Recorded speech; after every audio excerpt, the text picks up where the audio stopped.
Technology is exciting, Nick. It is exciting. It's very exciting. This new platform hopefully will be pretty useful. We're moving on. We're on to bigger and better things now. Yeah. I don't want to shout it out yet, and in case anything goes wrong. I don't want to jinx it. We've had too many issues lately. Oh, ever the cautious, Nick. Ever the cautious. Yeah, man. I just don't want to. I don't want to be too excited too early. I'm very fly by the seat of my pants for everything, so I can understand your caution. As you casually sip on your grapefruit Spindrift. It's the breakfast of 90-year-olds. Spindrift? Oh, grapefruit. Grapefruit? Yeah, that works. Oh, man.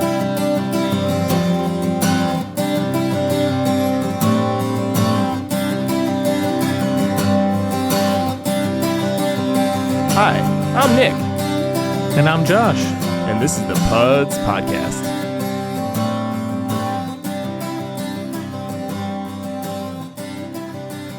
So what's new, man? Not much, man. What's going on? Nothing much here. Dealing with that sweltering humidity and heat that we have. Yeah. Like I've just been sweaty all day. Yeah, I was out in the sun all day yesterday, and it was brutal. Brutal.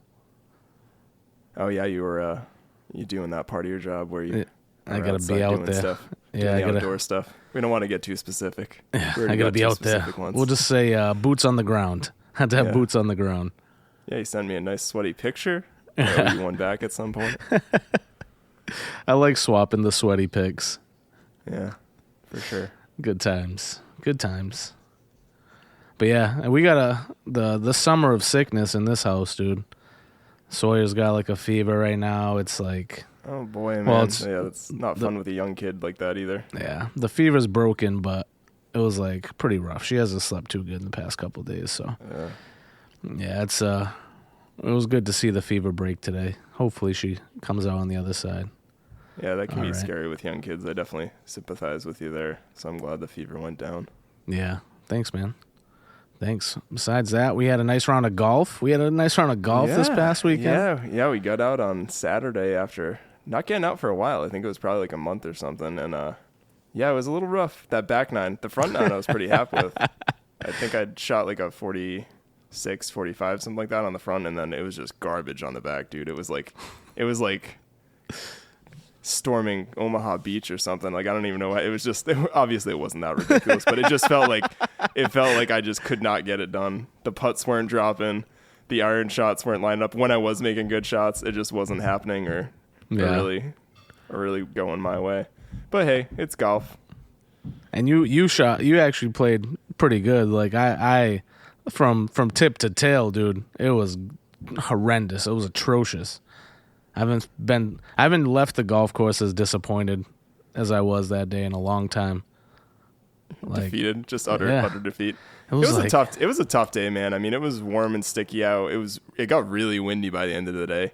Yeah. Not that it's not ever windy at Saggy, but even for there, it was especially windy. Like, I had a couple shots that went like 20, 30 yards shorter or longer than they should have. The rough was just like a rat's nest everywhere if you hit the ball into it. Yeah, it was just like I couldn't string any good shots together. Yeah, I just couldn't figure out what I was doing. Such a mental game. That's where the pros differ from you and I, is they can hit a crappy shot and not get as like flustered and angry. Yeah. I just don't even get like angry, but I definitely get like disappointed. I just definitely get disappointed. Yeah, I kind of tend to be with you. I more am like, why the heck am I out here doing this? Yeah, kind of in that mode more than anything. I'm just like, what am I doing here? Why am I trying to get this silly little ball in a silly little hole? And then 18 holes. Yards. For 18 holes, dude. So it's like it's already it's like 4 hours of just misery. I think it can go either way, right? I mean, like on the front, I felt good after the front nine. I'm like, all right, I was ready for another 9. And then after about 3 holes, I was like, dude, I'm done. I think it was at a point that I just was swinging too hard and just not striking the ball well. And by like the 5th time, I kind of got something. And it wasn't like I was catching everything like really heavy, but it was just heavy enough that everything was like 10 or 20 yards short. Yeah. It was very, very frustrating. It was, and it's just like, it just feels too long. Like, we need to like invent a 12-hole golf course. I really think there's been people that have spoken up in the PGA being like they should make 12 hole rounds a thing. It's perfect. Like 12 or 15 or just like shorten it a little bit. Yeah. Because I mean, you can still mathematically, you can still calculate your handicap and all that other stuff, even if they want to keep it against 18 holes. Like it would work out. 12 holes is perfect, dude. Nice front 6, back 6, home in like 3 hours, maybe 2.5. It's a good time. And you can't even make an argument even from like a mental or I guess a stress sort of standpoint of like the difference of playing 18 versus 9, because even if you enter in like your GIN app, if you enter 9 holes and 9 holes, like it'll combine it into an 18 anyways for your handicap. So it's not like theoretically you could play like 3 holes, 3 holes, 3 holes and combine that for like a 9 and then combine that with another 9 for an 18, like the way that they do it. So it doesn't really make any difference to that kind of aspect. Man, they just got to do it. Yeah. Somebody's got to make a push. It's gonna be me. It's gonna be me. I'm gonna make the push. You gonna make the push? I'm gonna make the push. Yeah, I'm gonna do it. All right. Well, now that we got back from this golf tangent, I don't think there was much. I'm trying to think what else we did this weekend. It feels like Sunday was so long ago. Big swimming, dude. Yeah, you had a swimming day. And I got out and did a Sandwich Range Traverse, which we're going to talk about in our main segment with our guest. Yeah, special guest tonight. We're going to save it. Save the guest. Yeah. We'll introduce them after. It's not like his name's going to be in the title of the episode or anything, and people are already going to know who it is. Don't look at the title. Just click play. I always think that's so funny. I think they actually talked about that on Conan O'Brien Needs a Friend once, about because they do like the guest intro thing, and like they brought up how like the redundancy of needing it, because anybody that clicks on the podcast episode is going to read like the special guest name anyways. Yeah. Who they have on. But I don't know. We'll keep rolling with it. Yeah. You want to get people to click on it. Yet. We're not going to give people the satisfaction of saying his name yet. Yeah. Or him, because he listens to this podcast as well. You're going to have to wait a little bit, because we still got something to do. We got the Nick's music moment. Let's do it. Let's do that. All right, man.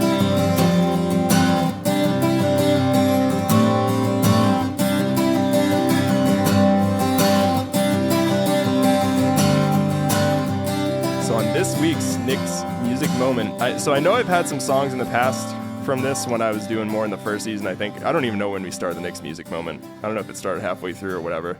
But whenever it started, I was typically picking like 5 individual songs with 5 albums and stuff. Yeah. And I just thought that was too much after a while. It was just a lot. It's a lot of songs. I don't always find like 5 new songs that I want to call out, and it gets harder to keep track of, I think. So I've had songs from this album in some of the previous Nick's music moments for sure, but I'm just going to call it the album because I've been re-listening to it this week. Was listening to it on the ride up on Sunday and kind of just caught back into it listening to it again. So the album is called Passive Me, Aggressive You, and it's by a band from New Zealand called The Naked and Famous. Came out in 2010, and I thought this was cool. It actually came out on the day of Ryland's birthday, so that was kind of neat. Nice. September 6th. Yeah, it was pretty cool. So they're an indie electronic band from New Zealand, and this was their debut album that came out. I think they had a couple EPs maybe that kicked around before this, but this was their first full-length album. It produced 4 singles, and when I am saying singles, I was looking more at the New Zealand charts because of where it came out, but a couple of these did reach singles in the US as well, but I'm not going to call every single statistic as far as where the album and the singles place, just because that would take a bit. But the main singles off of this are All of This, Youngblood, Punching in a Dream, and Girls Like You. Youngblood is a banger of a song. It's the first song I ever heard by them. It was a #1 single in New Zealand for, I think, quite a while, like a couple weeks, maybe a month or something like that. So it kind of just dominated the airways. I think this probably went pretty high up on US charts too when it came out. Fantastic song. In my opinion, it's a fantastic full album. It's a no skip album. I think we threw out that term in the Apple Music episode. It is an absolute no skip album. It's fantastic. The whole thing flows really nicely. It's got callbacks and riffs and stuff to sort of earlier songs and tracks. So like I know there's a couple songs where it kind of has this dominating riff that kind of creates this sort of sonic theme throughout the entire album, which is super cool. It did break the top 20s in rankings for rock and alt rock in the US charts, so it did really well in the US as well as New Zealand. I think it got released here maybe a little bit later. In my opinion, it's very, very well produced, which I think is just adds to sort of the whole listening experience. And for me, another reason why I personally love it is it just came into my life when I kind of found that band and started listening to this album at like a very interesting time. So I'm pretty nostalgic about it. Just takes me back to certain places and things I was doing. 20 years old? No, I didn't listen to it when it came out. So okay. It was probably like the 2012, 2013 time span, like getting out of college, getting like the first job before I started the job I've been at now for 11 years. I was still skateboarding and longboarding quite a bit, so was kind of jamming out to them. Like, I just listened to this album and it takes me back to like just skateboarding certain places or like longboarding on like the East Bay bike path in like East Providence. Nice. Just good times. So great album. They have a bunch of other albums out there. They've gone through a couple different iterations of their band as far as the members and who's been in it. But yeah, check them out. Highly recommend this album. It's good stuff. I love New Zealand, so I'm gonna give it a go. You just like Lord of the Rings, don't lie. Well, first of all, yes, I absolutely love Lord of the Rings, but it's perfectly acceptable. I want to do like that whole East Coast. I want to do like Australia. I want to go Fiji, New Zealand, all the way up to Japan. That's like my dream trip. That sounds sick. There's a bug in my face. Get out of here, bug. Sorry. Basement. I saw you swatting around there. I'm like, what's going on? Basement recording. Oh man. Do you have any Josh's jazzy music moments for tonight? Yeah, man, and it's super jazzy. I'm excited. Super jazzy. Jazz flutes? We were banging out on Sunday after we left the pool. We were banging out to Cher. So shout out to Cher, dude. Do you believe? Yeah, exactly. Every time it comes on. Yeah, say it, baby. I really don't say it strong enough. Oh yeah.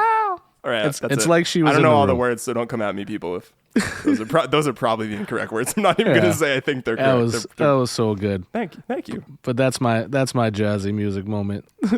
All right, Cher. Just a general shout out to Cher. Just that one song. I think she came out with a Christmas album this year or something, which was like a interesting drop. That was a big debate on whether or not she was alive still or not. So glad to know she's still kicking. I think she is. I hope she just came out with one. Maybe it was a posthumous one. Anyways, you want to get into the main topic and then with our illustrious guest over here? Yeah, let's do it. Yeah, let's do it.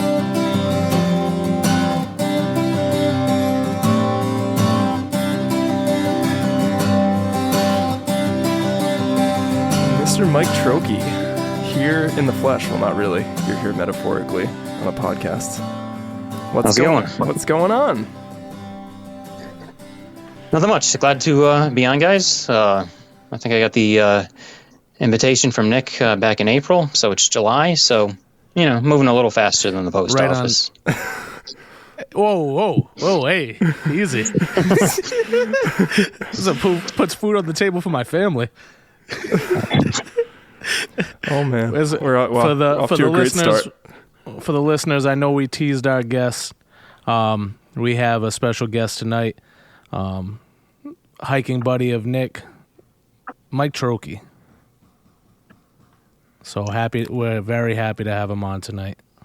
Yeah, super. Yeah, on our side, thanks for coming on, Mike. And guess to start things off, do you want to just introduce yourself, who you are, what you do? Yeah. Yeah, so coming to you from just outside Hartford, once and future home of the Whalers and the college basketball capital of the world. So, glad to be on. And of course, the best minor league ballpark in the country. It's a great park. Yeah, it is. The Dunk. And like we were talking about before, Nick had me on because I think we met at Mount Shaw in, I think it was April 2021. Yep, sounds about and right. I kept in touch for about a couple of years before we started hiking together last fall, and been doing a lot of hiking together since. And next time in the White Mountains goes back probably on a consistent basis a little more longer than mine. But, we've both been trying to obsessively rack up the numbers, constantly being in touch with each other. For sure. And Nick's been a great hiking partner. I have a lot of people, I'll do some solo hiking. I'll hike with other people sometimes, and a lot of times they get, no, I'm too busy. No, the wife won't let me. Nick's always like, yep, let's go. So that's most of the time. Most of the time. That's because Nick's always chasing that high. Chasing that high. Mike, that's cool. But yeah, that's quite a commute you got from Connecticut to New Hampshire. It is. It's about without traffic and without stopping, it's about 3.5 hours from where I am to Lincoln, New Hampshire, which is in the southwest part of the Whites.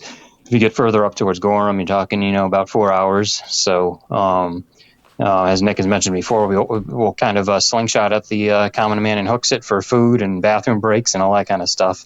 And I have what I thought was going to be an advantage for my job a few years back, where my shift was ending at 2:30, and boom, I could just head right up there.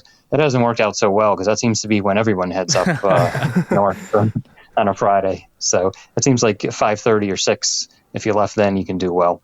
I think we do much better. I think we've joked before that, not that I want COVID to come back, but the traffic going to the Whites over the COVID period was lessened quite a bit compared to what it's been the last few years. It seems like everybody's totally back to getting up there again.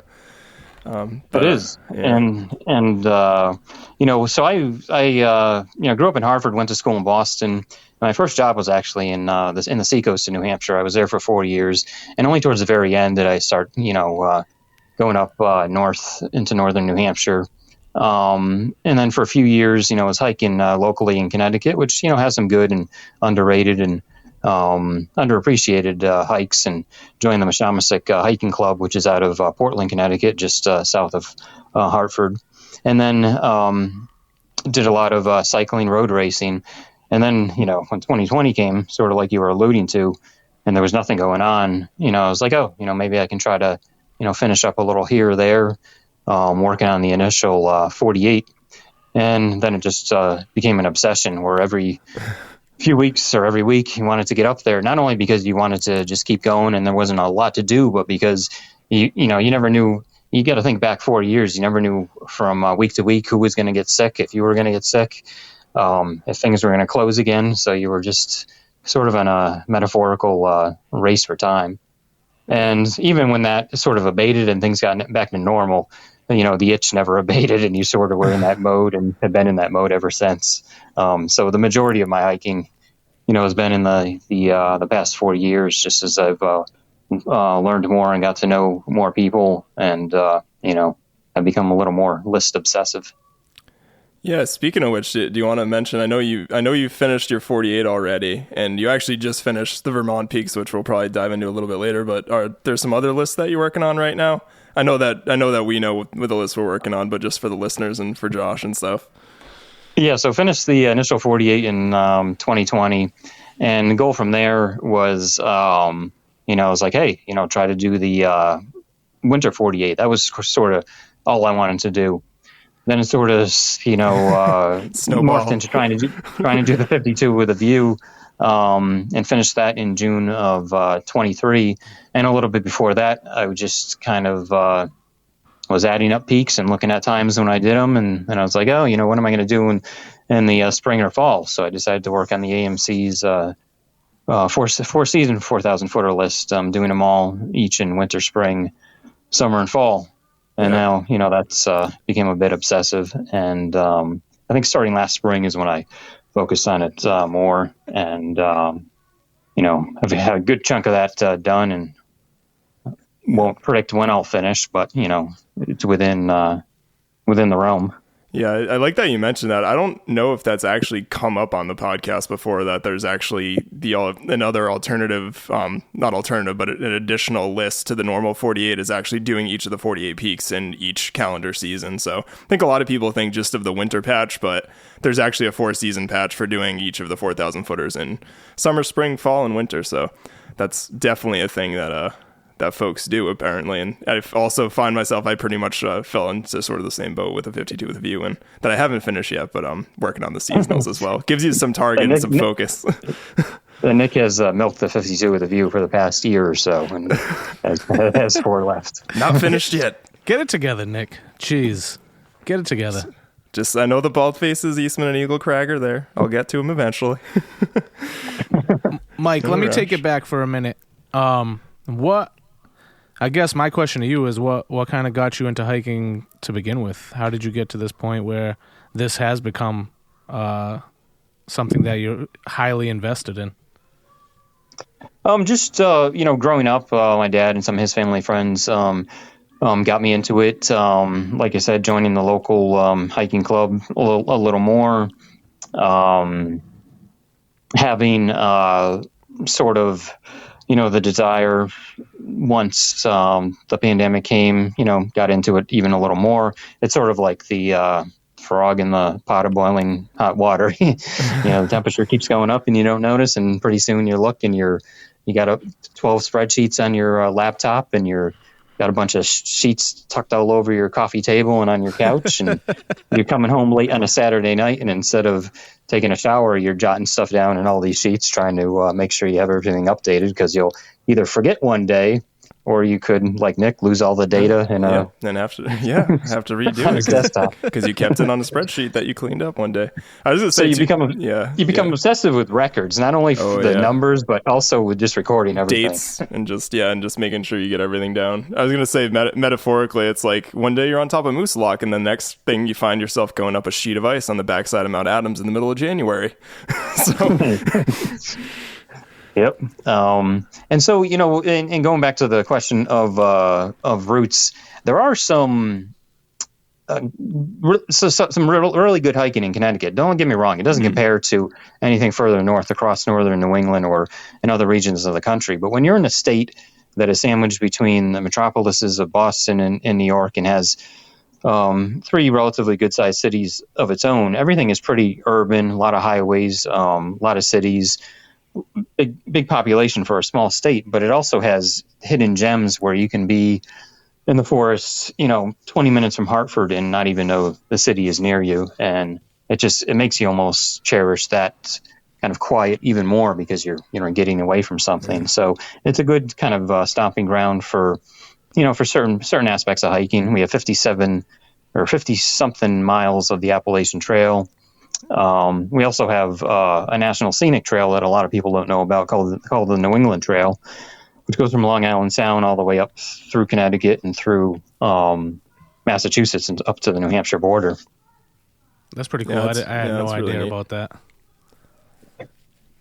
Yeah, and it's a ridge hike all the way through that some people have through hiked, and you're not going to get vista views that look like you're back in the 1800s, because you're going to look down on cities and highways, but it's something. So friend of the podcast, Navi, actually, I actually watched this because he has a YouTube channel before I had met him in person, but I believe he did the New England Trail a couple years back, and I'd never heard of it, and a lot of it looked really beautiful. It looked pretty interesting. Yeah, it's a congressionally approved national scenic trail. Not a lot of states have those, so it's something to be treasured, and it's been built up and gotten a little more notice as the years have gone on. It's relatively young, so in the future, I'm sure it'll get some more notice. But yeah, it's something good, and the northwest part of Connecticut has a lot, and that sort of bleeds over into the Berkshires, and you get up towards Mount Greylock, which is along the Appalachian Trail in Massachusetts.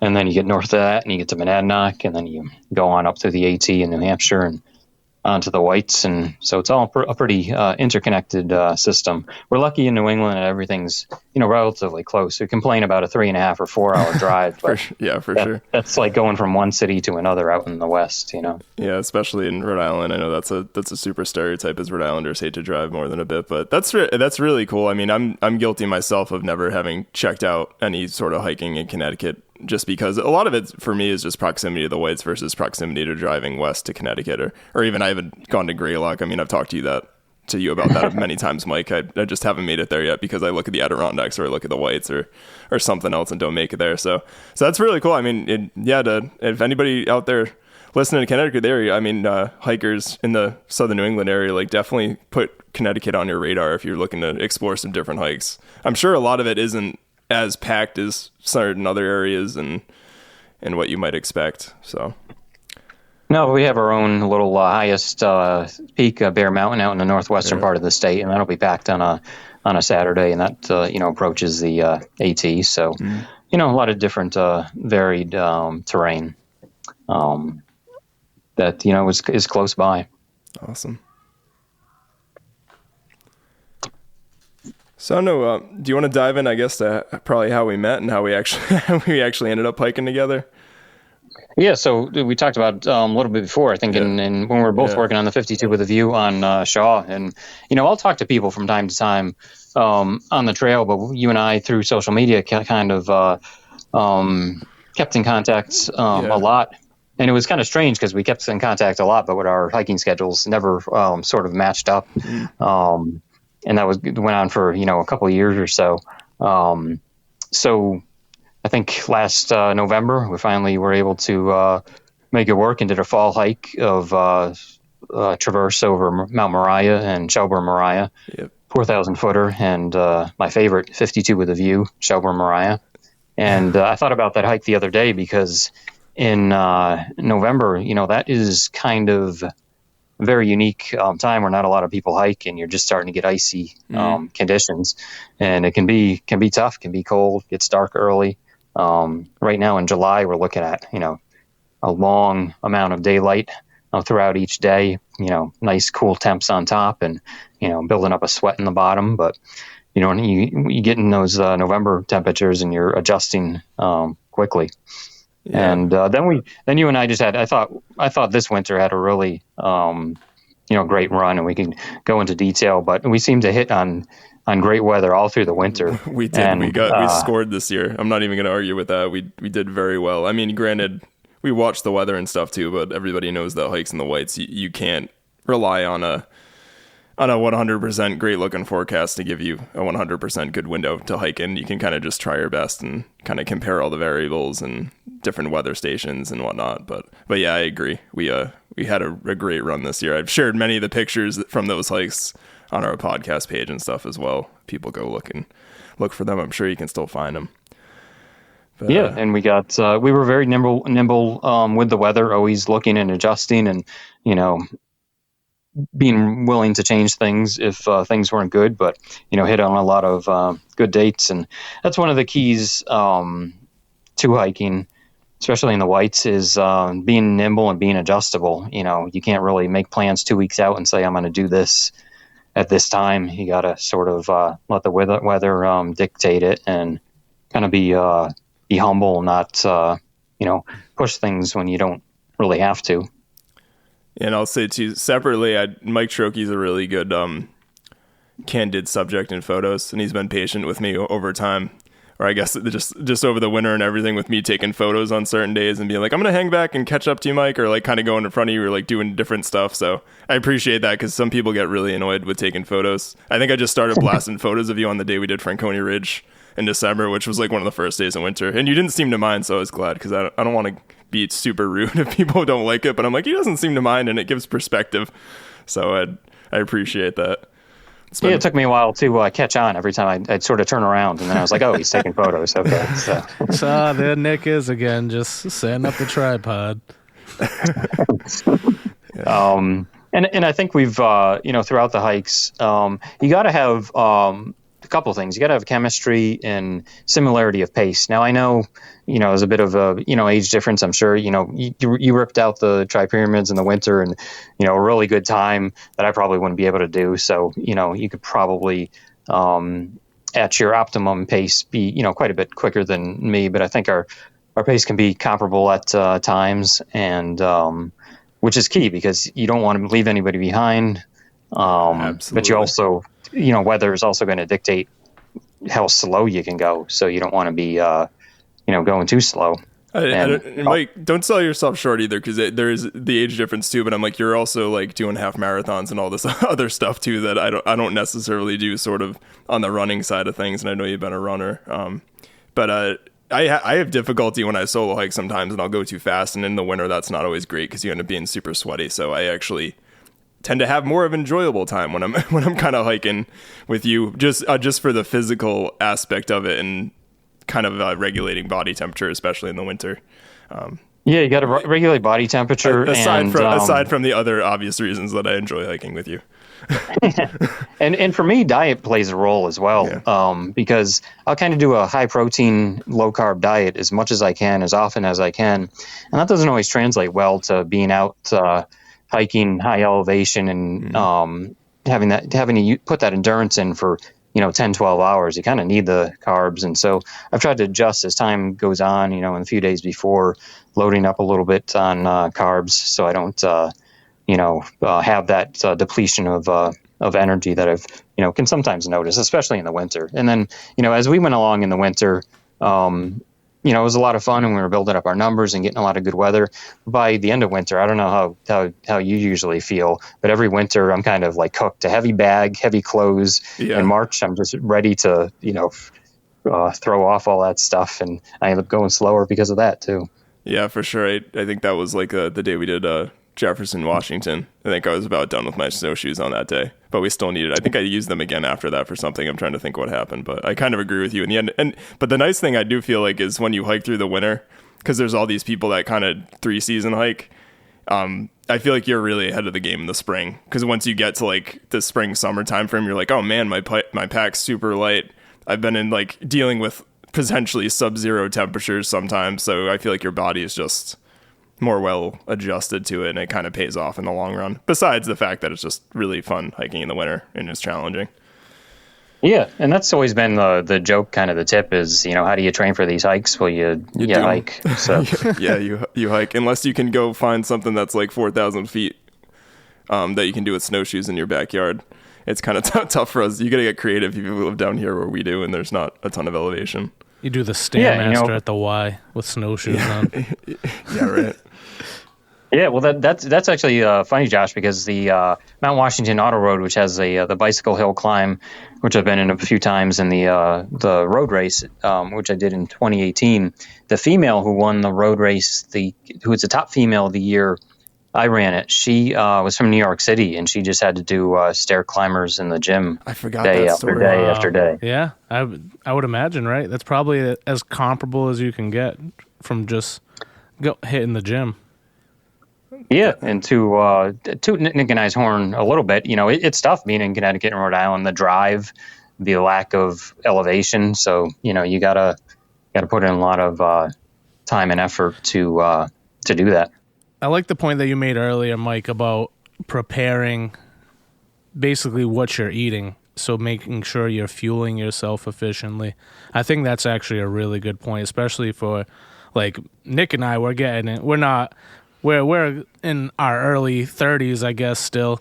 So it's like for however many years, I never really had to think about what I put into my body to fuel me. It was kind of just wake up, have an energy drink, grab a Cumberland Farms bacon, egg, and cheese sandwich and go hike the trail. But you're right. I think that plays such a huge role in how you're burning fuel, the fuel that you're putting in your body to help you, especially on treacherous hikes in the winter and things like that. I could imagine how important it is to do and fuel yourself appropriately. Yeah, you can't, at my age now, I can't do what some of my coworkers do, which is just eating whatever they want, all day long and, sleeping 4 hours a night. That just doesn't cut it anymore. So, one of my friends who's a doctor, he said he has a saying that says you can't outrun that cupcake. So, sometimes it's 70% diet and 30% exercise, where you got to have a healthy diet. It's so true. It's so true.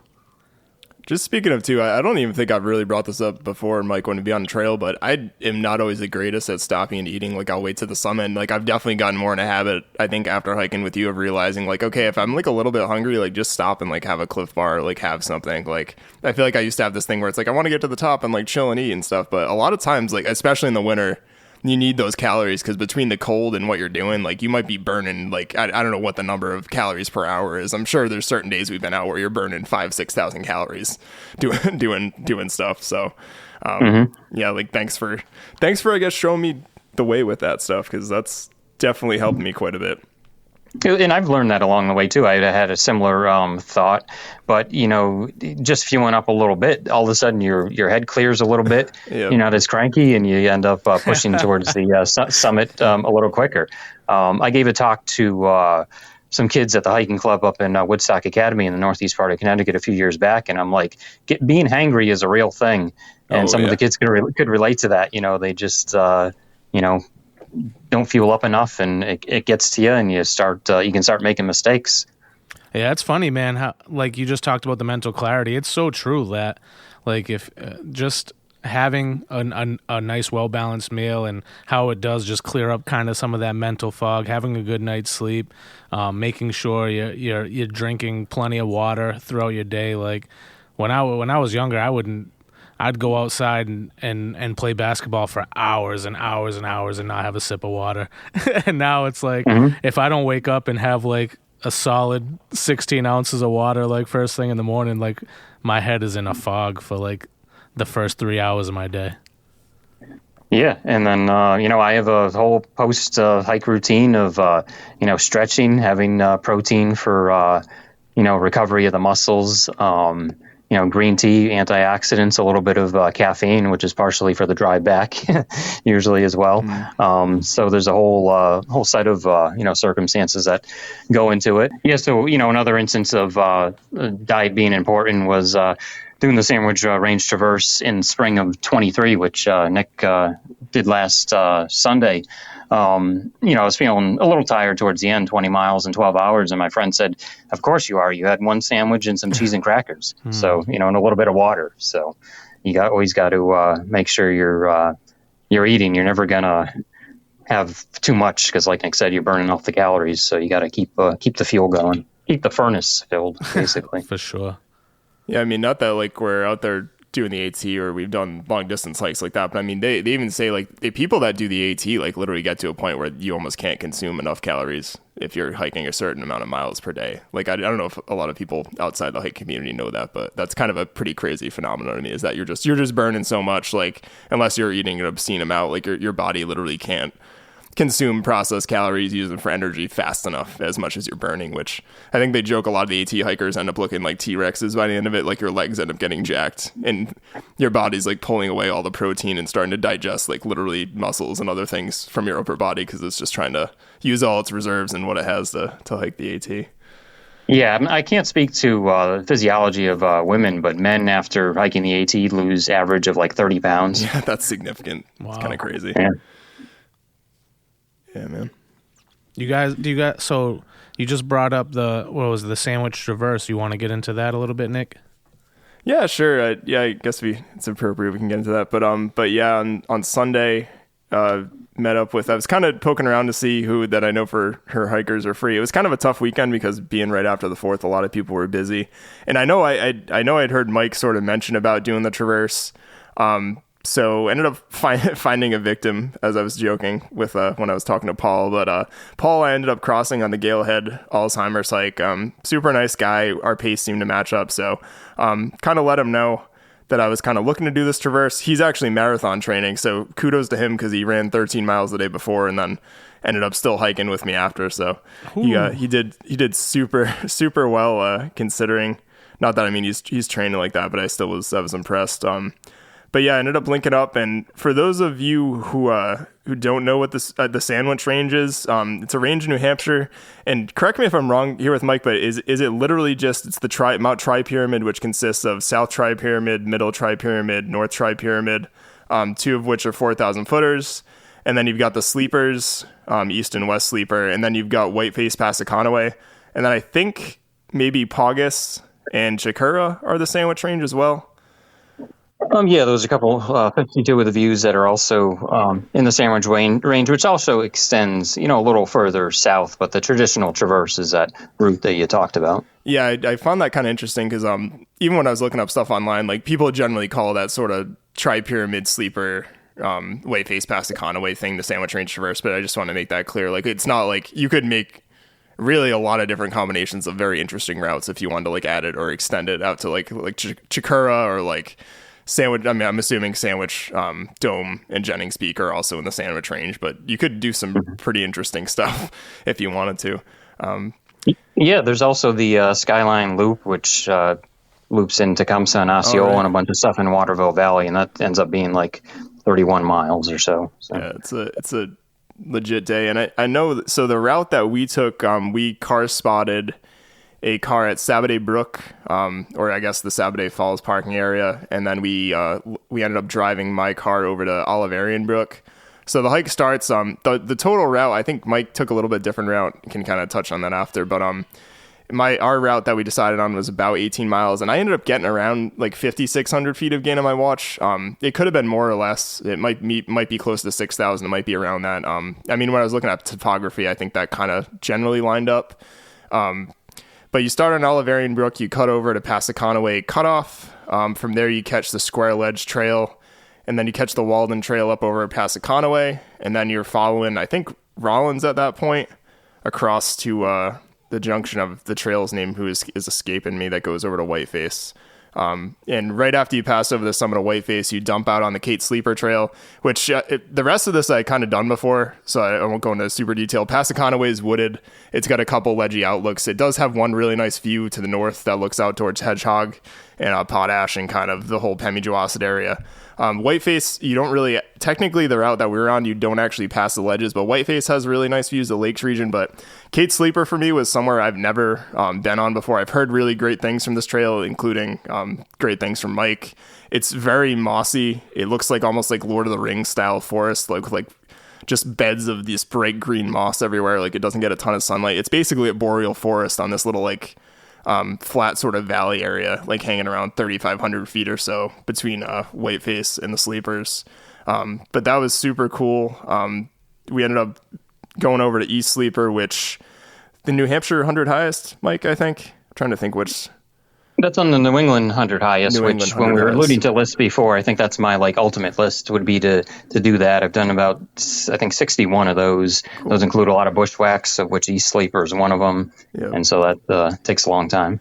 Yeah, you got these sort of random peaks that people don't really hear as much, but it's cool to take those paths less traveled for sure. Like, we didn't see a ton of people when we were in there. We also saw some of the most moose sign I've ever seen. We saw a ton of poop everywhere.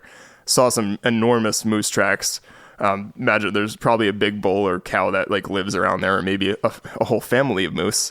No spottings?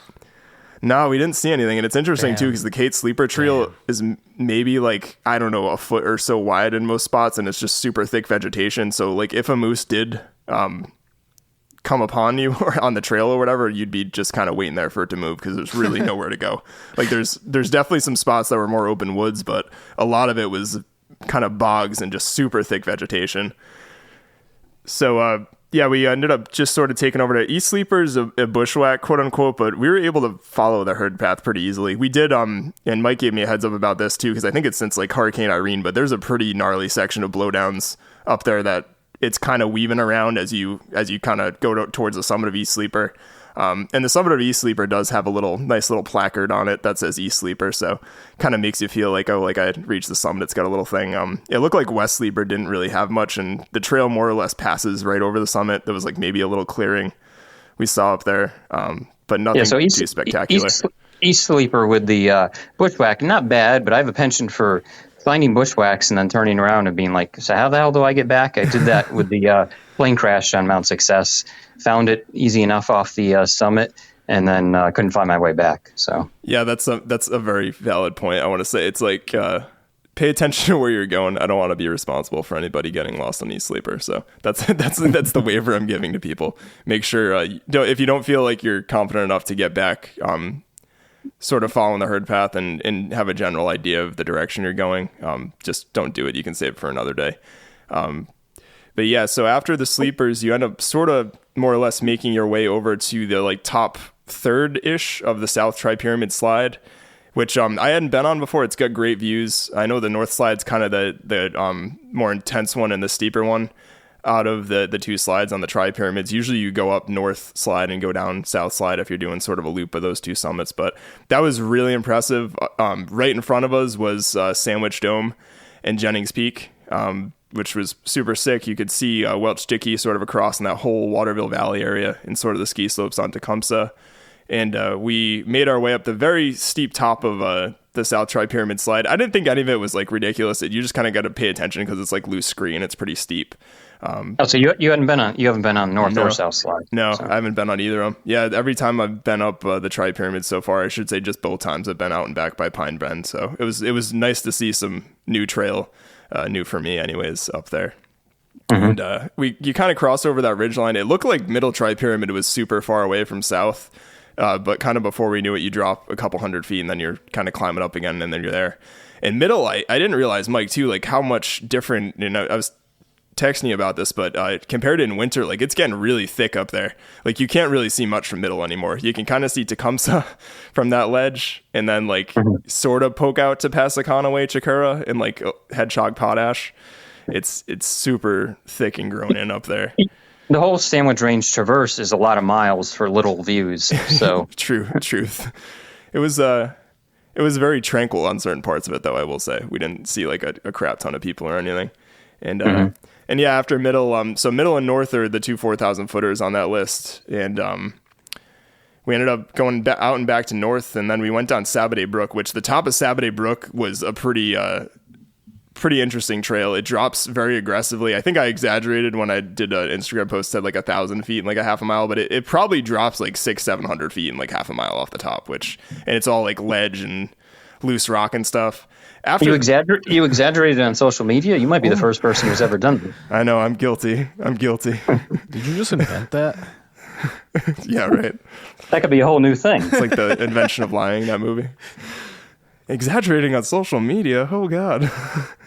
Yeah, but after that, I have to say the Sabaday Brook Trail, other than the bajillion water crossings on the bottom of it, was actually pretty nice to walk out. And we kind of got to the point that you're just so disgusting and sweaty, and it's the summer, that we were just walking through stuff by the end of it, or at least I was. I think Paul was still making minor effort to not get as wet, but I kind of was just trudging through. Like I did get caught where one of those water holes I thought was not as deep was maybe like waist deep, so got me pretty good. But my phone and keys and everything stayed dry.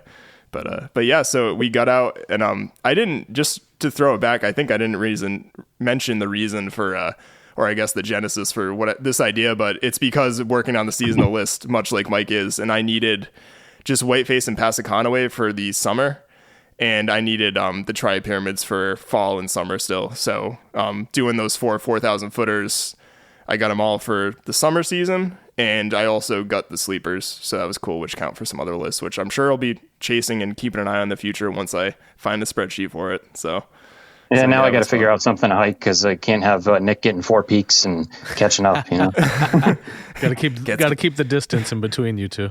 Yeah. But you mentioned Sabaday Brook Trail. I came down that in the winter when I did the Tri-Pyramids. I went up Pine Bend Brook, met a couple of people at the summit, and on the way back, they were going back down the same way. And I said, I'll go a different way. Start going down Sabaday Brook. Nobody had been on that trail in over a week. piles of snow in February.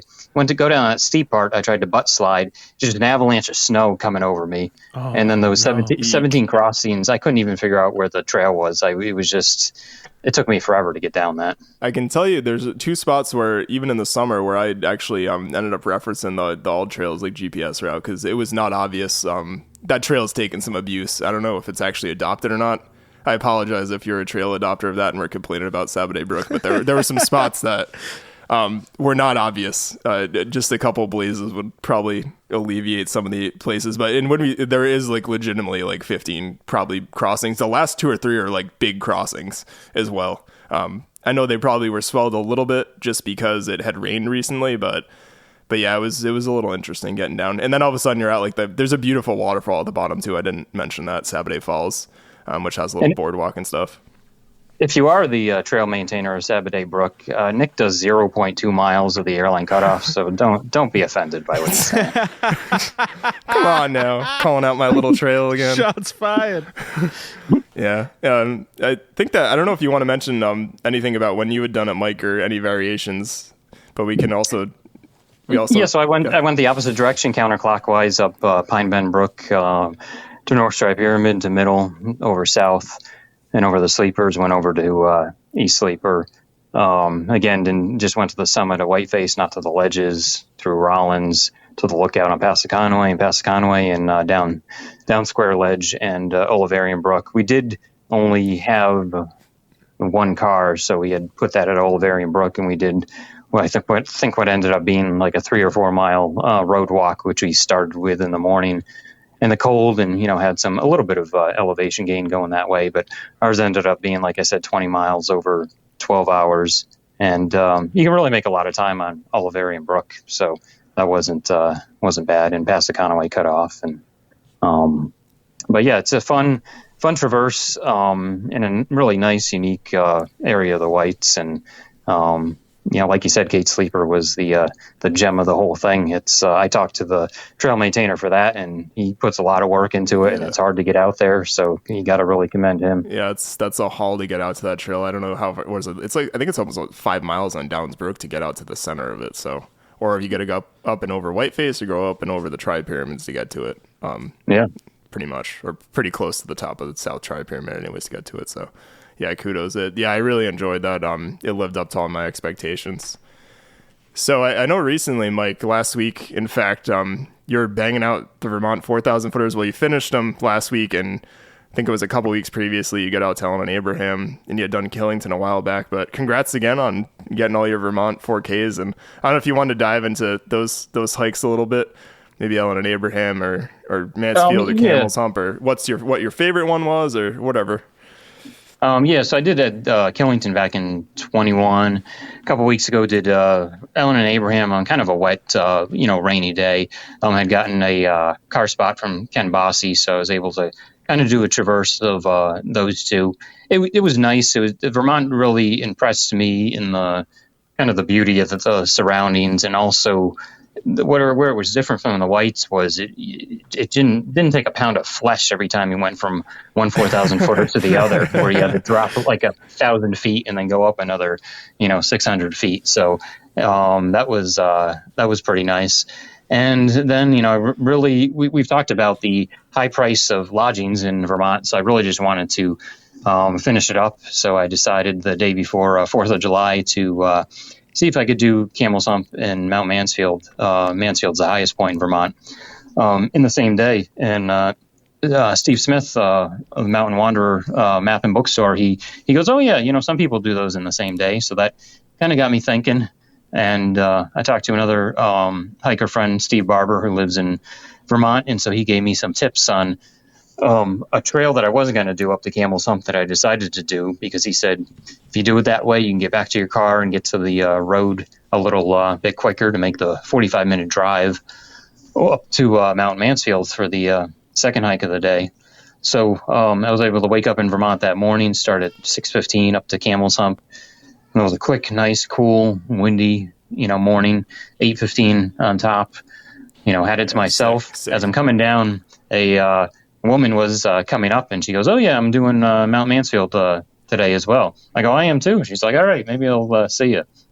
So the 45 minute drive, there was huge construction kind of south of Stowe, so I get caught in that. And then I'm trying to find where the long trail intersects, and I see cars on both sides of the road. So I think, okay, this has got to be it. I get out, I'm trying to look for somebody to ask. I see no signs. Then the guy comes out of the woods. He goes, no, this is Bellingham Falls, I think he said. Oh, okay. So I get back in the car, and I pull into another lot further north, and who's next to me? The woman I saw on Camel's Hump. That's too funny. And she goes, yeah, we're not supposed to park here. We're supposed to park across the street. So I go across the street, which is the Stowe ski area. Now I'm all confused because we're on the opposite side of the road from where I think we should be. No, we're on the side of the road we should be, but it sends you to the other side of the road, and it says Long Trail South, but you're kind of pointed north. So you kind of hike that part of the trail a little ways, and then you end up crossing the road anyway, and then turning around and going south. It's funny you mentioned that, because I remember we ran into the same thing. We parked definitely on the right side of the northbound highway, but I remember being something weird where it's I don't know if the Long Trail South and North split around where the road is. Because I think that's basically around where Smuggler's Notch is. But yeah, I remember we ran into sort of the same kind of issue, going there. I'm like, this doesn't make sense. And I looked at it on a map and I made sense of it later on. But it's if you're in the area just looking for a trailhead for the long trail, it's not the most straightforward spot. I definitely agree with that. And as we started off, I was hiking with this woman at the beginning, and I'm looking at the map, and I go, I feel like we should be on the other side of the road. She's like, yeah, it'll probably cross again. And sure enough, it did. And so then we split up from there, and Mansfield was 2.3 miles to the summit, and it was 2,800 feet of elevation gain. So that was definitely the toughest of the 4,000 footers in Vermont, and quite a bit of a scramble as you get towards the top, and you're gaining elevation, and you're getting into the clear, and you see the big summit cone, and it doesn't seem like it's you're getting any closer. So there's a lot of scrambling, and a lot of a lot more people than the other 4,000 footers, but has great views. Vermont, beautiful state. It's for a lot of people who hike in the Whites all the time. I'd recommend those just for a little change of scenery and change of pace. And they're ones I would definitely go back to. Yeah, I've chatted with Mike about this before, but I did want to mention Camel's Hump is probably like my favorite out of the ones. I mean, I've done Camel's Hump twice, and I've done the other 4 once. But Camel's Hump is really beautiful and pretty. I think it gives you a really interesting perspective between the Whites and sort of the Adirondacks and Lake Champlain, as does Mansfield. I think Mansfield's a little bit further north, so it's just a little bit different perspective. And I think a lot of people, I was going to mention, it's funny you texted because I kind of forgot about that, but yeah, I think there's one area of fairly exposed ledge, like before you get to the top of Mansfield, that kind of caught us by surprise. I'd done in November, so it was a little bit wet and icy, so we actually like opted not to go down that way again after going up it with our spikes and stuff. But yeah, like it was kind of unexpected, I think, just because compared to the 48, like there's just way less resources textually and online for the Vermont 4,000 footers, but that kind of adds to the adventure of it, I thought. Yeah, the guidebook gives you like 3 lines about, it just says, go this way, here's a distance, here's the time. It's like it goes up the chin, it just gets to the top of the chin and then it goes down. And and it's all open, really open alpine zone on top of Mansfield too. Like I almost thought it looked like, not like a Franconia ridge, but it is a little ridge line up there, which is cool because that's not something we expected at all when we did it. And I think a lot of people don't realize that. Yeah, it's a big, expansive, open summit, and they have, white strings to kind of keep you on the trail because there's a lot of fragile vegetation around there. And when I came back down the steep, scrambling, ledgy part, the woman was coming up, and she goes, I think I'm going to take the alternate path down. I go, that's a great idea. And then I'm like, yeah, I'm kind of committed already. So I was already halfway down that steep section. Yeah. Very, very cool. What was the total time for like, how long was that day for both of those hikes? It's a good question. So I had started at 6:15 in the morning, including the drive. I think I finished. Yeah, I did. I finished at 4:20, so it was about a little over 10 hours, including the drive. And the thing with that is you never know what's going to happen. So you're never, Nick had texted me. He goes, "Oh, you going for both today?" I go, I'm going to try, but you don't know what you're going to expect. And then you run into the traffic, and being the Italian I am, you blow a lid, and all of a sudden I'm definitely hiking it now. You're like, no, I'm not going to finish till 6 o'clock, And so yeah, that was it was definitely doable. And Steve Barber had mentioned to me, I go, "Can I do this in 10 hours?" He goes, "Oh yeah, absolutely." But you just never know what you're going to run into. But a clear day, great day because it was windy, like 30-mile-an-hour winds, and so cooled off a lot at the summits and no bugs. So that was a huge advantage. That's awesome. So I guess we can swing back on that. I didn't want to interject while we were talking about our Sandwich Range Traverse, but you're a trail adopter, Mike Trocchi. Do you want to talk about sort of your trail, at least you adopt, and sort of how you fell into that? Or I should say fellow trail adopter. And he has a legitimate portion of trail, albeit not as much elevation gain as airline cutoff, which is always my argument about my trail and my little 0.2 miles of trail. I'm not a math major, but mine is 3.2 miles long. So subtracting, it's 3 miles longer than yours. Only 3 miles. Let's talk about, we're going to talk about elevation gain later.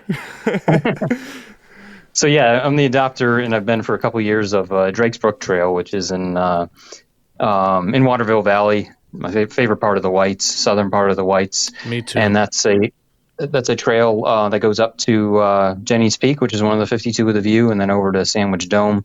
It's an old logging road that goes out to, historically went out straight out to what's called Lost Pass in the Sandwich Range, and now it kind of got rerouted years back. And after the logging road has a steep gain, kind of to the right to I guess it would be south or southeast up to Jennings Peak. And it's a beautiful trail. I adopted it before I had seen it. Just knew that I loved Waterville, and have gotten great help too as well when I've done trail maintenance, and so love it. Hope to keep it up. And didn't really do it for the hours, but there is the requirement for the AMC 4-season 4,000 footers list, so you have to have a certain amount of trail maintenance hours. So that goes into it as well. Yeah, that's awesome that you adopted it. So beware if Mike reaches out to you and he wants to hike Jennings Peak or Sandwich Dome, and he mentions going up his trail, and he tells you like the day before to just bring like a hazel hoe or something, or perhaps a saw. He's probably going to put you to work. It might be for your safety. We might be you and I might be going up to Waterville Valley in August at some point, and we might just end up on Drake's Brook at some point. You're like, why do I need a trowel? I don't need a trowel for anything to hike with. Oh man. Cool. Yeah, so it's a rewarding thing to do, and there's always trails available. So if you're a hiker and you're in the Whites a lot, you can go to NH Trail Workers, I think, on Facebook, and they list them from time to time. Yeah, what trails are available. Yeah, there's a couple that are interested, and don't be try not to get all egotistical about how long your trail is. All the trails in the Whites are important. That's just because you have the small trail. It's gonna end it there. When I put down 8 hours of trail work, that's like 7-8 hours of trail work. Yeah. It's not, lollygagging my way up Valley Way, It's not me and my 3 hours in Bagging Adams. Yeah. So no, I know, Mike, so you're pretty involved in the hiking community. I guess the whole, I think the Whites have a pretty good hiking community with sort of a whole array of folks. And you kind of mentioned Ken Bossy because he actually helped get you up to the Ellen Abraham hike. Did you want to talk about? So I know you were the editor on his second book in the series that he has going, right? It was actually his third one. So it was third editor. He's written three. One about the initial 48 called They Said It Would Be Fun. The second one about 52 with a View called They Said They Wanted More. And then I helped on the third one, which was about winter hiking and overnighting, and it was called They Said Teach Us More. So that was a great experience, and they're all kind of humorous recaps and accounts, and had a great time doing that with Ken. And we were going to do some Vermonts together. Maybe we will again at some point, but he's alluded to and talked about possibly doing a fourth book on the New England 67 4,000 footers. So maybe stay tuned for that. Yeah, I think I'd speak with a lot. First of all, I'll end up throwing up links to some of those books in our show notes too, so you can check them out, folks.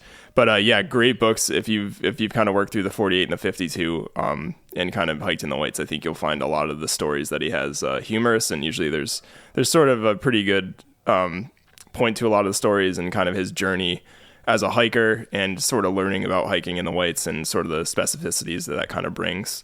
So great books, and I think I speak for a lot of people where I'd say I'm super looking forward to it if he's putting together another book. So I really, really hope he does.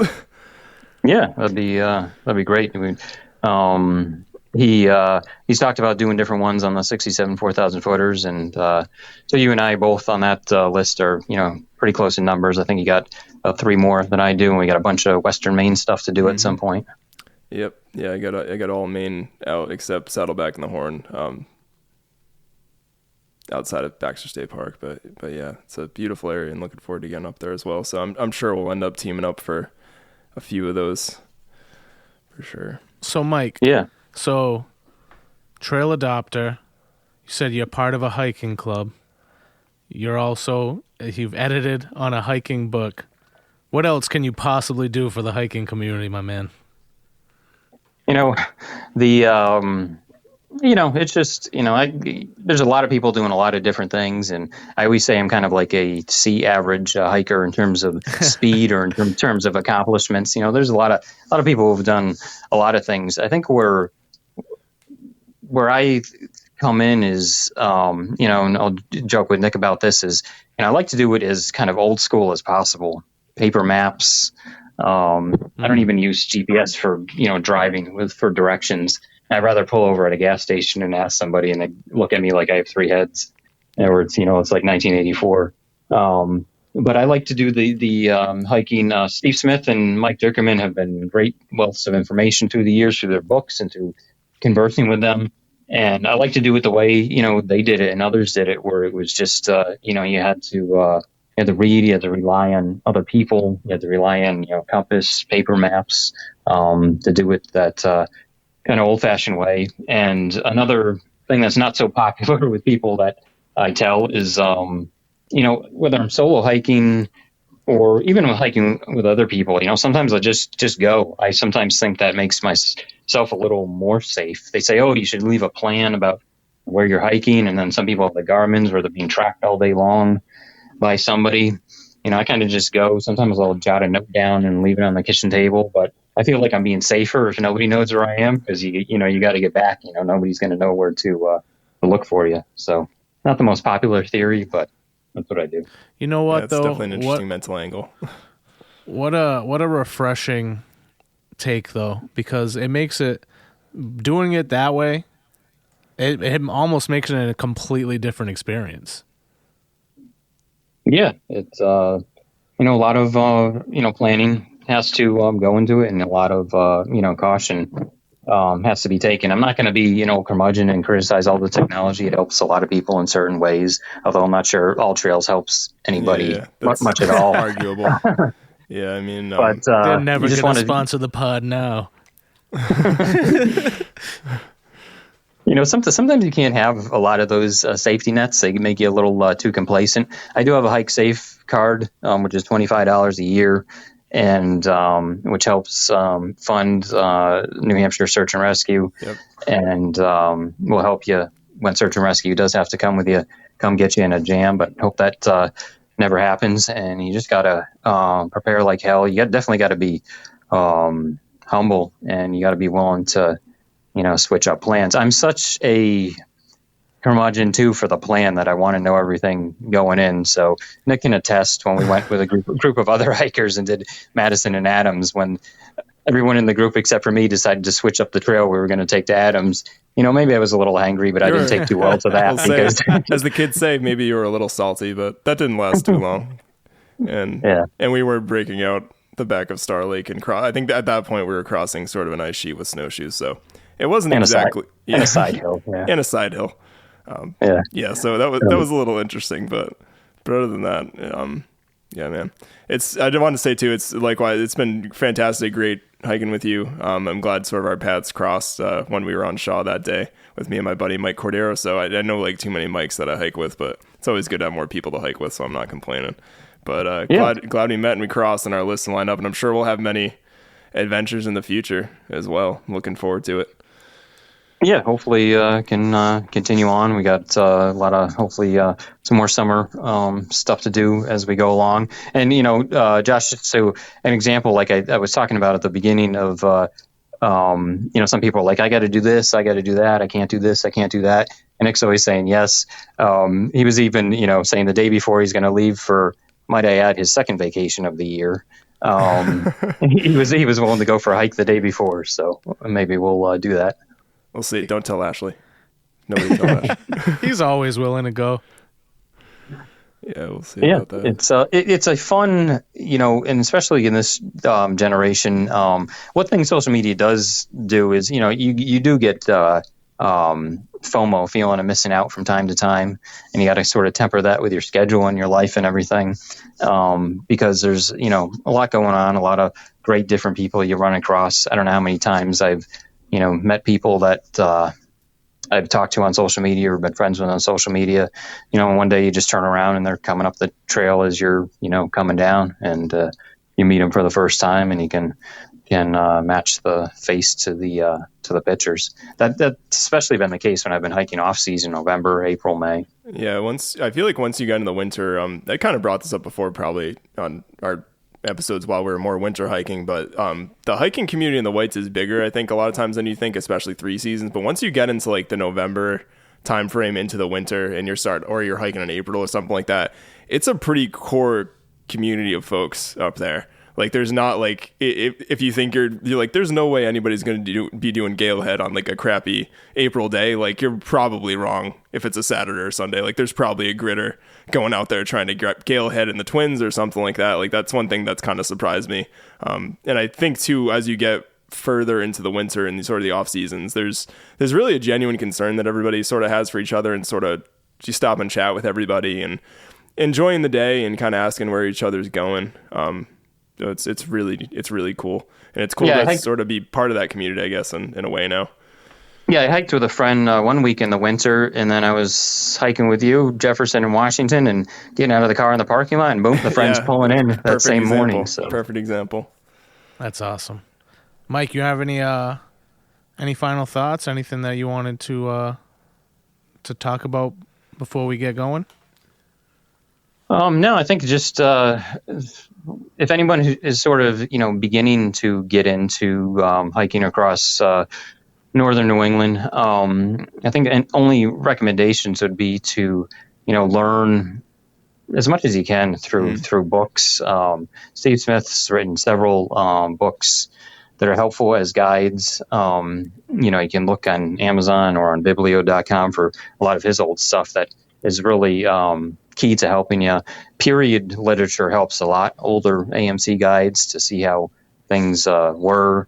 Mike Dickerman has some great older books of columns he wrote as a newspaper reporter, and some of their hikes, which are just funny and memorable. So read up about the history and what's been done beforehand. Enjoy the journey as you go along. Some people do get caught up in the numbers and the bag and quote unquote badass moments and the epic hikes and all that kind of stuff. Just enjoy it. You're not racing against time. You're out there to enjoy it and get back to your family safely. Yeah, I mean, I think even I was definitely guilty of just trying to sort of bag peaks as when we were going on our first go around, but the other lists and then doing the seasonals, like it's given me more appreciation and like not necessarily rushing through and trying to really appreciate the trails. And I did want to mention it, like Mike, you're very much, I mean, I very much enjoy White Mountains history too, but I really enjoy when we're on trail and you're like explaining the history of all these different things in the Whites. I think some of that's just stuff you've learned through talking to Steve Smith or maybe Mike Dickerman, and a lot of it's stuff you've read, but you're like a solid White Mountains historian for a lot of the trails. And I think people don't realize how old a lot of the trails and the routes and the passes and sort of the history of the area goes back.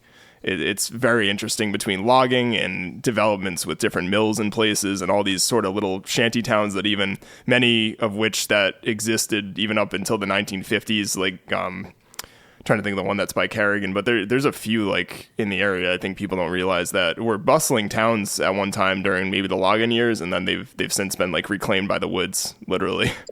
Yeah, I think there's technically a town of Livermore along the canyon that maybe has one resident now, so used to be a whole town there. When you go into the Pemigewasset Wilderness, a lot of the artifacts that are still there, which you can't touch or remove, but you go deep into the Pemi, especially when I was heading out into the Bonds in May, through the Bondcliff Trail, you notice it's a lot of second generation growth, because that whole area had all been logged and cleared out, and so it's a lot of younger growth trees that aren't even 100 years old. So there's a lot of history in that respect as well.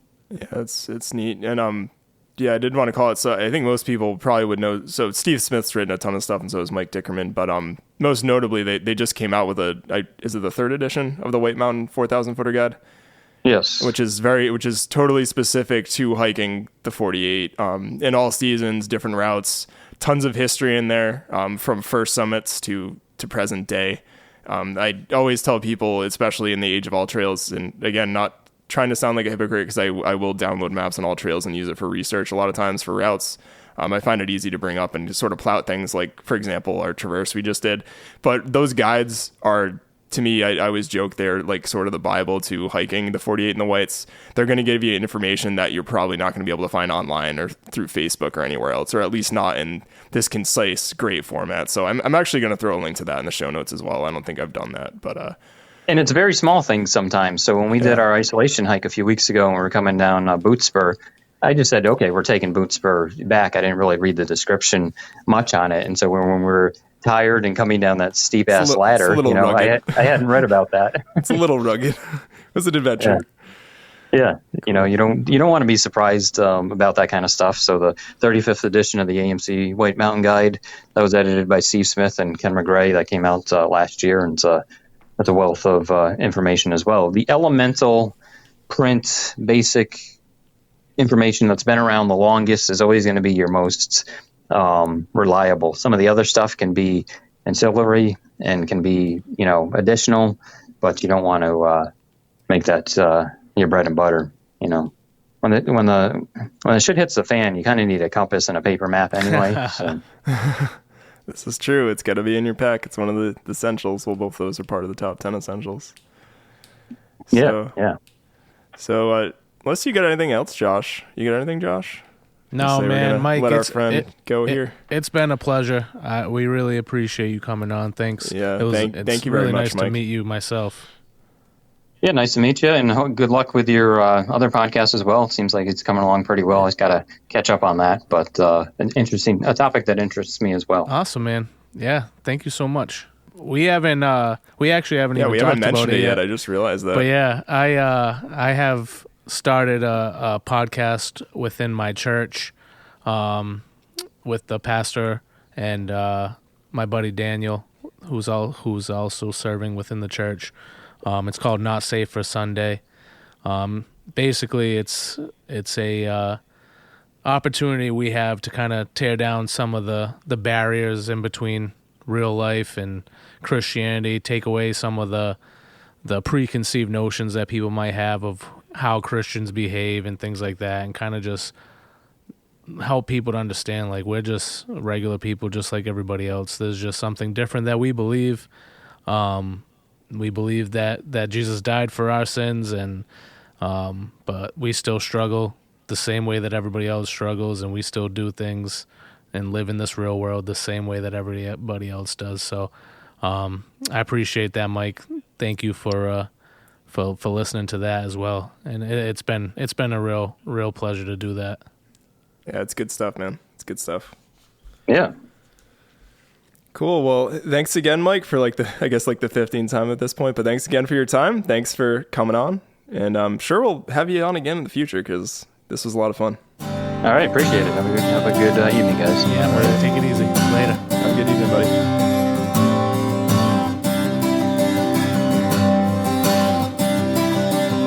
All right, man. That was a super fun and interesting main topic. It was great interviewing Mike Trocchi and chatting about hiking, chatting about how I got to know him and stuff. And he's a super nice guy. Thanks again, Mike, for coming on. Yeah, we had a great time chatting with you. Yeah, Mike, thank you so much for coming on, and it was really, really fun experience being able to have that conversation with you and kind of learn a little bit more about you. I've heard a lot, so it's nice to put a face to the name. Yeah, and he finally got to meet you and your accent. Yeah, my wicked bad accent. Your wicked bad accent guy. Yeah, it was fun. I'm sure we'll have him back on the podcast again. Yeah, he's a wealth of knowledge on hiking and White Mountains history and whatnot, and I always learn a lot from him when we're chatting on the trail together. That's awesome. So awesome, man. So you got anything for the descent? You got anything you've been watching or? Yeah, man, I've been trying to slowly make my way through House of Dragons. You watching that? I have not watched that yet. Yeah, no. It stinks. It's not good. Are you watching just the from the beginning? Yeah, we already watched the first season. Oh, okay, yeah, gotcha. We're in the second season. I think we're about to come up to a big episode, but it's taken a season and a half to get anything to anything worthwhile. So I'm not a huge fan of that show. How's it compared, just in terms to Game of Thrones? Is it just slower moving with more dialogue and things happening? Or? It's like nothing's happening. Oh, okay. So it's just like a bunch of nothing happening. It's like you're anticipating something to happen and just nothing ends up happening for a season and a half. So I mean, I haven't watched Game of Thrones in quite a while, but I feel like it had episodes where things slowed down a bit, but then there'd be something crazy that would happen that would sort of I feel like they did a really good job pacing it. Yeah, that's the correct word. Yeah, no, that's the right word. But yeah, this is like nothing. something substantial happens, but then it's like, all right, nothing really comes of it, or just hasn't yet, and you're waiting for all the dominoes to fall and everything to fall into place, and it just doesn't happen. The dominoes just aren't falling. Yeah, dominoes aren't falling. So, yeah, so we're making our way through that. We actually started watching on Amazon Prime a show called The Chosen, and basically it just follows the Bible through like the all the apostles and Jesus and all that stuff. So like it's cool to like see what I've read my entire life and like see how it's plays out in real life, and see real people kind of doing what I've read about my entire life. So is it like with a narrator and they sort of have people like acting along with the scenes, or is it just straight up like it's a just movie kind of deal? It's straight up, yeah, it's like an actual like show.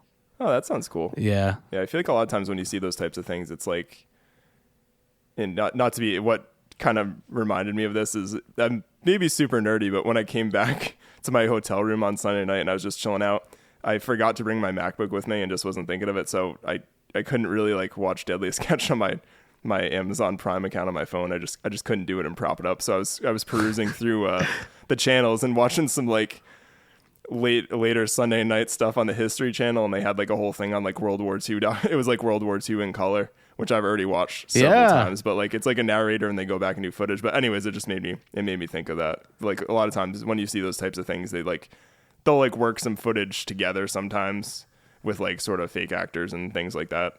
But, yeah, that's cool, man. That sounds really interesting. I actually watched a little bit of that. I've watched like the World War II and stuff like that. For that is like, yeah, it might not have been that exact one, but it was something like where they'll have a narrator and then they have like people like they had Hitler or like Eisenhower or people like that in certain scenes, and kind of little cut scenes to show along with the narration of what's going on.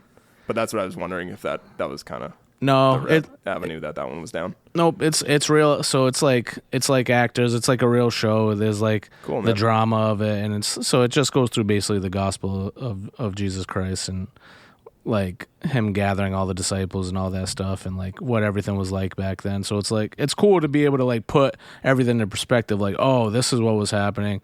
Oh, like the political stuff, like the Romans and all that stuff, and it's like, oh.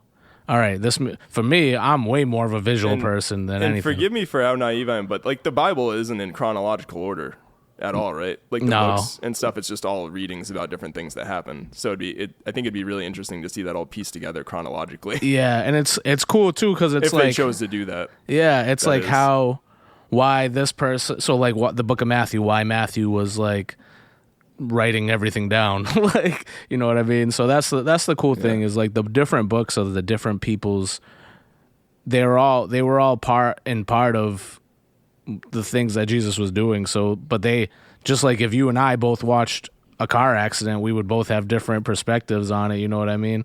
So it's kind of like, it's sure. Like that, and seeing how and they got to that point and why they started even recording all of it. So yeah, no, it's really good. It's been really good to watch. Like I said, I'm way more visual, so it kind of just made a lot of things like fall into place for me, or made things make more sense, I guess. Excellent, man. Yeah.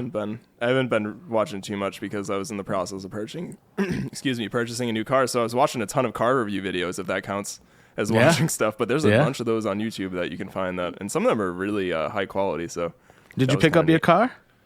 No, not yet, dude. I'm still I called them up today, and not getting too much into it. They definitely like lied about when they brought it to the R&B to get everything taken care of. But first world problem. So you want me to drop the hammer on them? Nah, dude. I don't think there's too much left of the hammer to drop. They got me because I bought the car, so I'm just waiting for the plates and all that stuff. Unfortunately. Yeah. The guy's like, well, you can come get it for the temp plates if you want. I'm like, and then bring it back. I'm like, I'll just wait. I'll just mail them to my house. Yeah. Mail the plates to my house. I'll take the temp plates. If I knew that was going to happen, I would have done that. But yeah, I don't know all the intricacies of all that stuff that goes on in the R&B. I know when I brought my truck I got from my dad at the time, like, because it was signed over to me, it was very easy to get plates. I think it took me maybe like 30 minutes to register and get plates. So I don't know what's going on, but it's probably between the bank and the dealer and all that fun stuff. But yeah, man. So Red tape. I'll be getting it eventually. But yeah, a lot of car videos and stuff. Yeah, nice. You got a hypothetical for us? I do. You ready? Yeah. Buckle up. Oh, I'm buckled up. Don't you worry. All right, ready.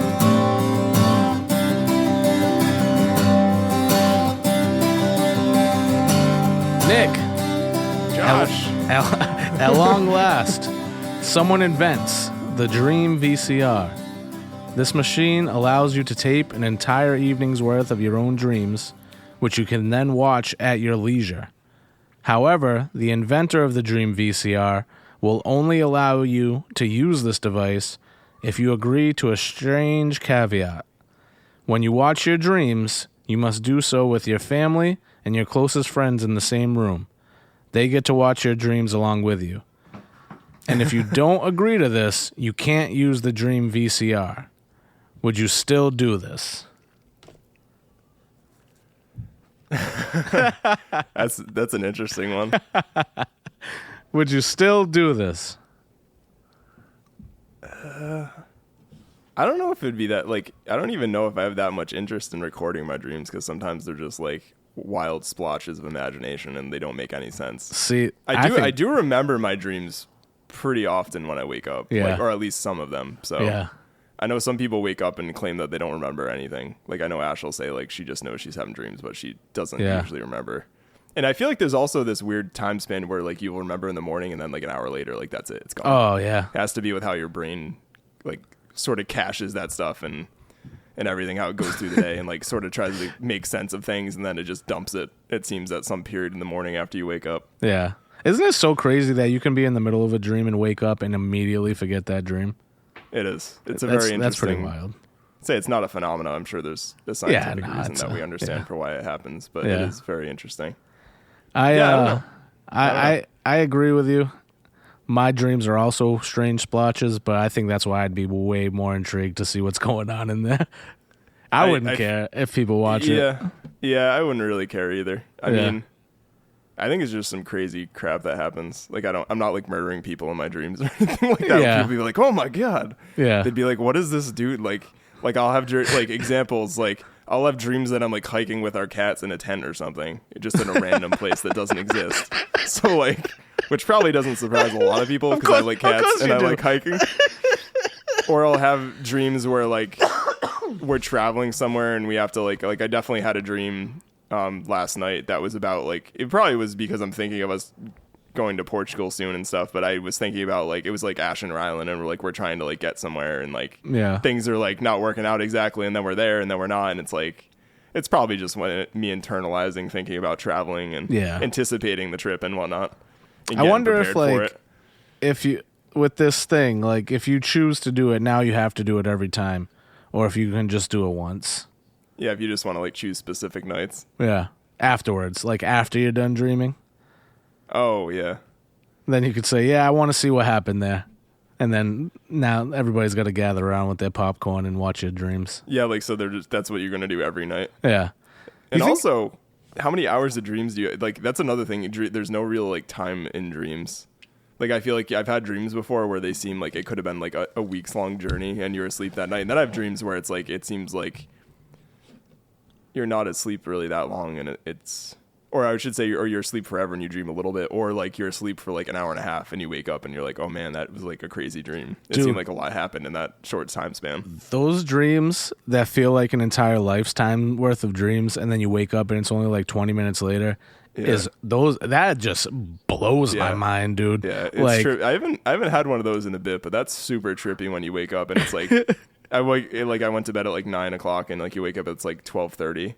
And I'm like, I feel like I was asleep for like 3 days. Yeah. For what I just like, I like dreamt a full like Lord of the Rings like journey, basically. All 3 movies. With like new best friends that I met and stuff and like crazy things. And you're like, then you wake up and you're like, okay. These big intimate relationships. Like I've spent my whole life with this. This is my brother. I love this man. Yeah. And then you wake up and it's all gone. Yeah. It's like been 15 minutes. And then you forget about it an hour later. Oh, my Lord. Yeah, that's so true. I think I would do it. I think I would use the Dream VCR. Yeah, I guess I'd buy one with you.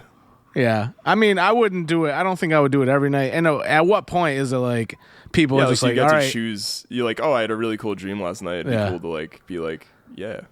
Eventually, they're going to be like, I don't care about watching your dreams, dude. Like, stop showing me your dreams. We have enough. Like, you don't understand. We know you want to go to Japan.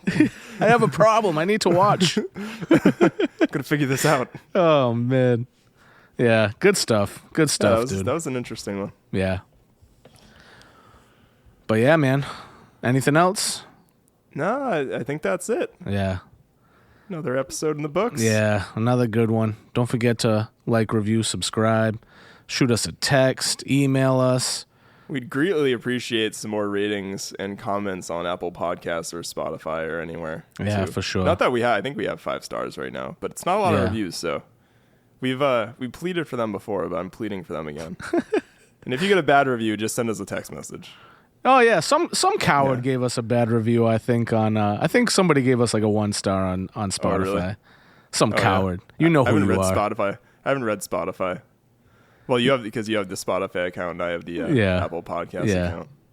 You know who you are. It's like someone gave me like a thumbs down on like my cliff walk video I made on YouTube. Like, how do you thumbs down? It seemed like also like a lot of effort. Like you went through. It's a pretty obscure topic. I feel like it's not like hiking in the Whites. I was happy with how that video came out, but I remember telling Ash that, and she's like, "Who would like do that?" You're gonna watch just like video? This guy's lame. Newport sucks. Newport sucks. I don't like his factoids. This guy must be rich. He's hanging out in Newport. What a dick. He didn't know. The other guy didn't even know there was a tunnel under the tea house. And they have a podcast. These guys are awful. They're idiots. What idiots? Morons. Yeah. Find us on social media at PUDs Podcast and reach out to us there. You got beef? Bring it on. We're not afraid. Don't hide behind your 1-star review. Your anonymous 1-star review. You coward. At least give us a reason. Yeah. Tell me how I can improve. All right, man. All right, man. Until next time. Bippity boppity. Give me the zoppity. Bye. PUDs Podcast was produced and recorded in Black Cat Studios by the Pud Boys. Find us on Apple, Spotify, or wherever you get your podcasts. If you enjoyed, please consider leaving us a review and subscribing. Find us on social media, and we'll see you next time.